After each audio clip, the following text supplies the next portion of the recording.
Hi everyone, happy Sunday. Marissa Escobel, not like a regular therapist, I'm a cool therapist. So today I'm recording part 2 on a series about how to start going to therapy. If you missed part 1, how to find an amazing therapist, I highly encourage you to check it out. It was posted last week. And I did forget to add at the end of that, y'all, so let's say you follow the steps and you find some therapists, right, who are checking off different boxes for your ideal therapist. After conducting your search, I want you to pick 3 therapists that show up, since the really good ones are likely full. They may have a waiting list or might have a schedule that conflicts with yours. So if you have 3, this will give you the flexibility to make it work with at least one of them. Okay, you're like Goldilocks with her porridge. You're trying to get it just right. Okay. So, part 2, how to pay for therapy. We're going to talk about paying with insurance, paying on your own, seeking out-of-network reimbursement, and or telling your parents you want to go to therapy and might need their financial support in doing so. Okay. Most of my clients are 20-somethings. They're students, recent grads, and the occasional dropout. So let's imagine that maybe you went to your college counseling center and you've used up the 5 to 8 sessions. Sometimes they provide 8 sessions a year. That's like therapy once a month. That is not therapy. That is a check-in. You're going for check-ins. Okay, so, let's say we got that out of the way and you're still needing help. Or maybe you just skip that step and you're like, no, I need help. I need consistent help. So first, you could go through insurance. And like I talked in the first video, and you'll keep hearing me say over and over again, I don't recommend this. I don't. But I'll explain, okay? So first thing you want to do if you go through insurance is you want to find out what your insurance will cover by calling member services. It's a number on the back of your insurance card. And you ask, oh, hello, do you offer mental health benefits? What is the cost of my copay? What's a copay? That's the amount you'll pay for each session. And how many sessions do I get a year? Sometimes they'll say you can only go for 10 sessions or 20 sessions or 52, which, that's what it should be. You should be going weekly, except for holidays. So you ask all those questions, get the information, and then they might have a list of therapists who accept that insurance in the area. So you can ask them for referrals, or, right, you can find a therapist who accepts your insurance. And we walk through this on Psychology Today. You can check off the insurance you have, and then all the providers who take that will pop up. So that's how you can do it. Again, though, you don't just want to go to anyone. Okay, all therapists, we all have the same basic training, but depending on what you want to work on and who you connect with, you want to be more selective about who you meet. Again, it's like getting your hair cut. You can go to any salon, commercial salon. You could even go to a barber shop. Okay, they all have the basic training. But if you want ombre, if you want a blowout, if you have a special type of hair, you're going to pay more for someone who is more specialized.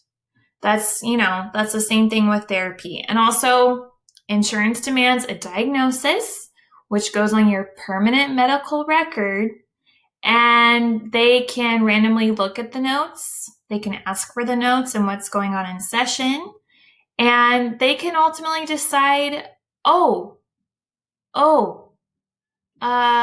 let's say Marcia went to therapy on April 29th, and you know what? We think Marcia's doing okay, so we're not going to pay for that session. So Marcia, maybe she paid her copay. Her therapist asked her insurance to cover the rest. They said no. Who's responsible for the rest of that? Marcia. Marcia is responsible. So it's super complicated. Okay, it's messy. There you go. There's my thoughts. I'm getting off my soapbox. Okay, number 1, insurance. Number 2, pay on your own. Yes. This is the easiest of all 4 options, right? You just step up like a boss bee that you are, and you invest in your emotional health. Okay. On average, a good therapy session will cost at least $150.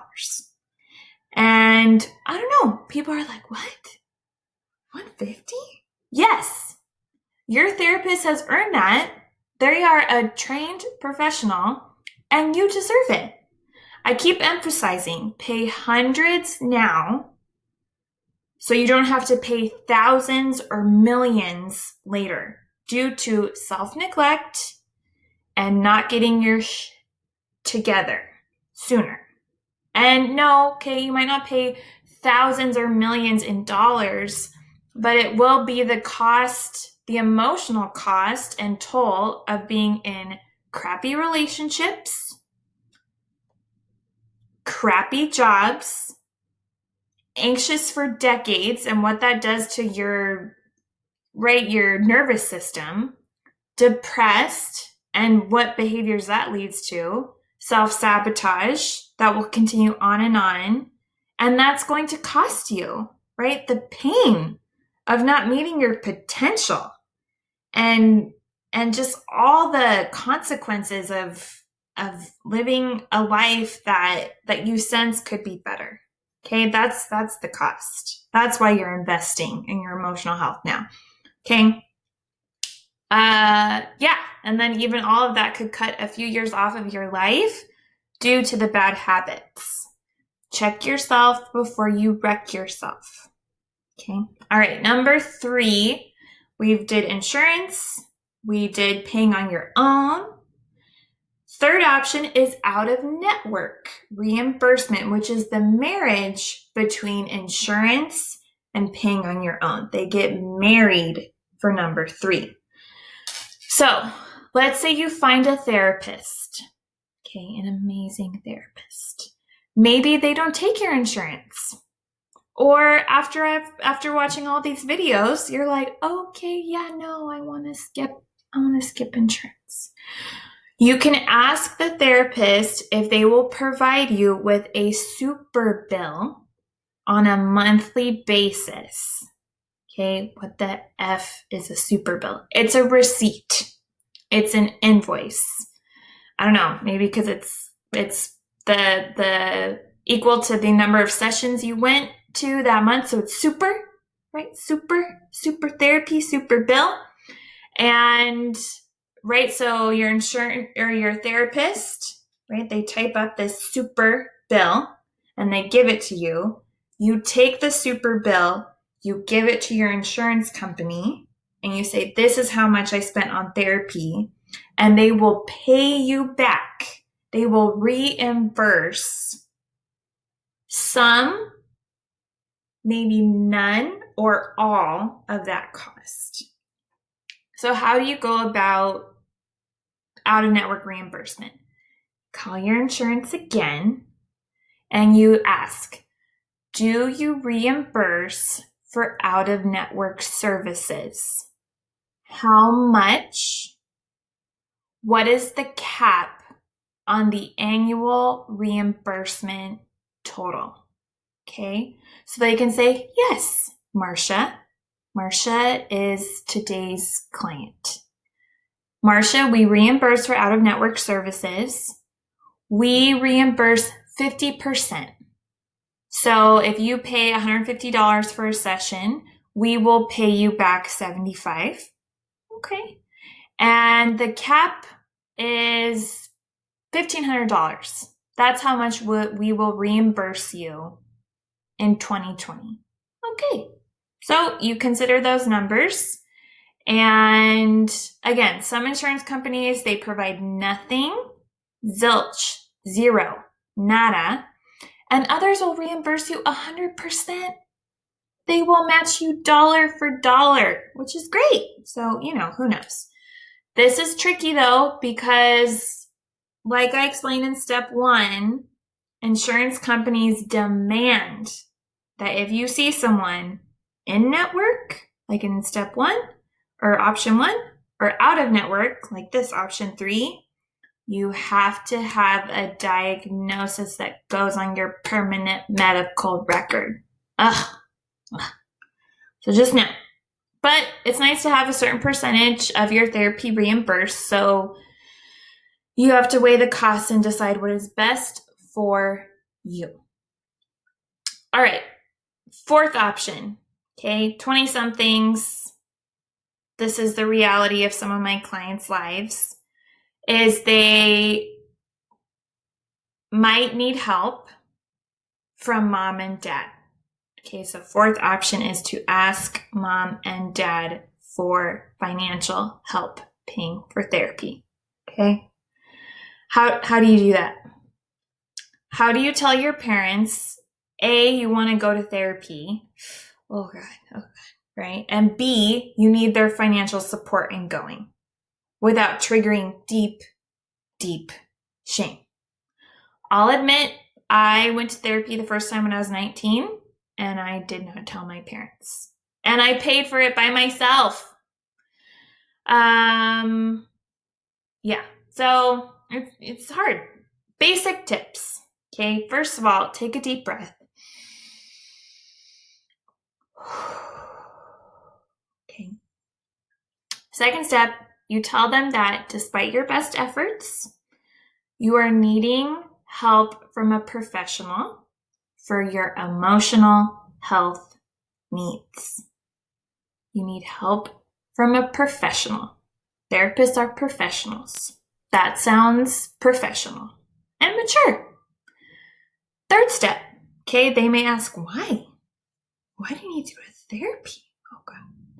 Depending on how comfortable you are, you can share or you can explain that you need help problem solving, prioritizing, dealing with stress. Nobody likes stress. Finding motivation.